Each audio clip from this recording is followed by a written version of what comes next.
غاليه جدا يعني عشان الدعم والحاجه غلت كلها، كل حاجه غاليه. ضرب سينا وغير ضرب سينا يعني الزرع كمان خفيف السنه دي يعني على الشجر. في موسم بالنسبه للزراعه بيبقى في موسم الزرع فيه كتير، وفي موسم تاني يبقى الزرع فيه خفيف. زي المانجا مثلا، مش المانجا ايام مرسي كانت رخيصه؟ ما كانتش رخيصه، هو كان الشجر كان شايل، الشجر نفسه كان شايل حب كتير.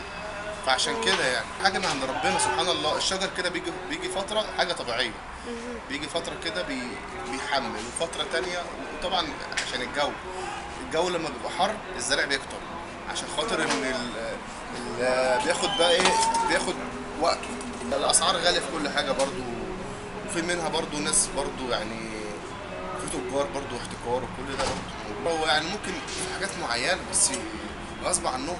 لما يكون عندك مثلا انت كل سنه مثلا واحد عنده مثلا بيبقى عنده 30 40 طن كأرض عنده، لما بيكون بيكلفهم مثلا ايه سماد وحاجات زي كده مثلا زراعيه مثلا 30,000 جنيه مثلا. السنه دي السماد غلي والحاجات غلي، مفيش دعم مثلا دلوقتي، فكله ده بيتحمل على الزبون، كل ده بيتحمل.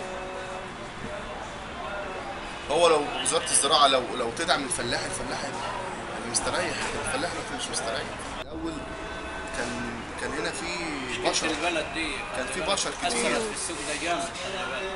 كان في بشر كتير يعني برضو المشكله اللي قبل دي كان في 50 60 واحد من بتوع كان في كان معاهم محلاتهم وشكلهم وشغلهم.